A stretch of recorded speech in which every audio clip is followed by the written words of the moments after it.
An important reason why conditional probabilities are very useful is that they allow us to divide and conquer. They allow us to split complicated probability models into simpler sub-models that we can then analyze one at a time. Let me remind you of the total probability theorem that has this particular flavor. We divide our sample space into three disjoint events, A1, A2, and A3, and these events form a partition of the sample space, that is, they exhaust all possibilities.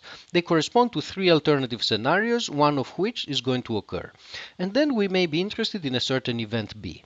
That event B may occur under either scenario, and the total probability theorem tells us that we can calculate the probability of event B by considering the probability that it occurs under any given scenario and weigh those probabilities according to the probabilities of the different scenarios.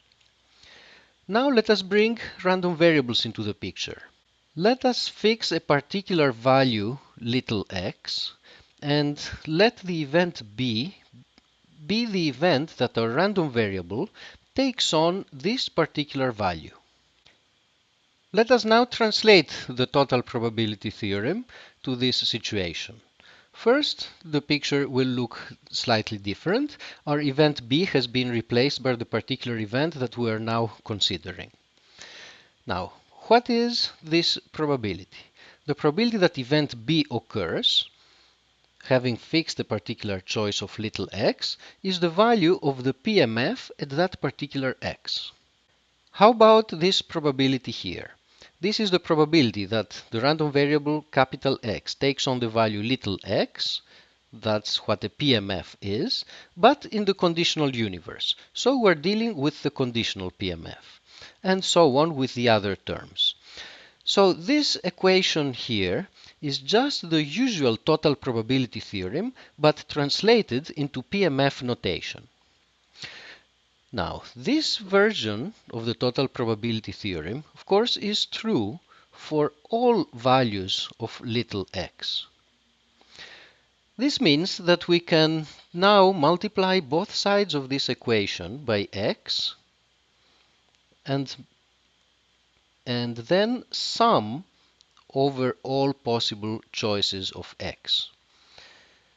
We recognize that here we have the expected value of the random variable x.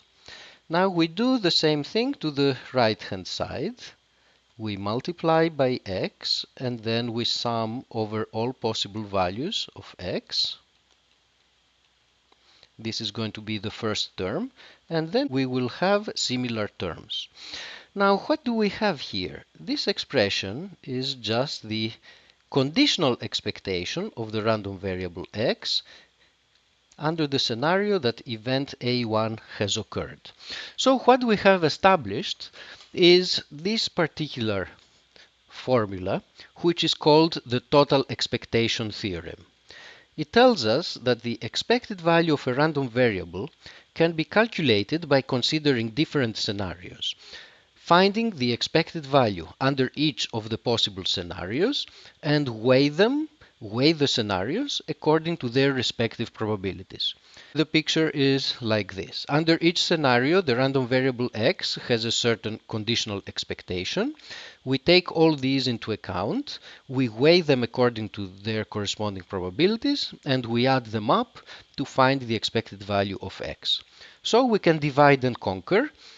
We can replace a possibly complicated calculation of an expected value by hopefully simpler calculations under each one of possible scenarios.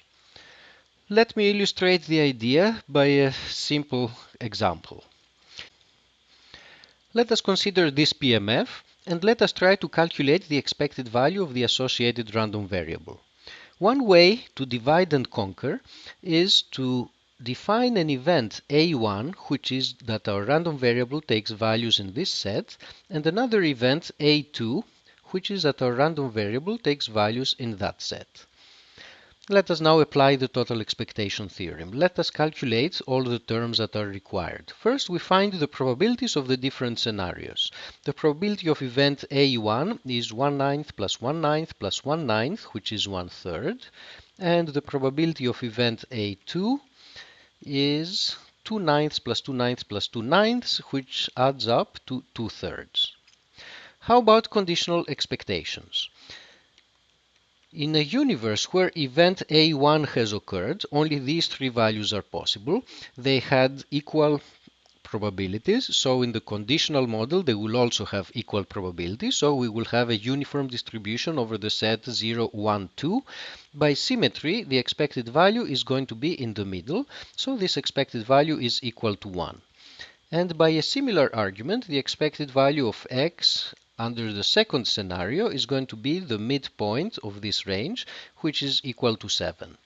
And now we can apply the total probability theorem and write that the expected value of x is equal to the probability of the first scenario times the expected value under the first scenario plus the probability of the second scenario times the expected value under the second scenario.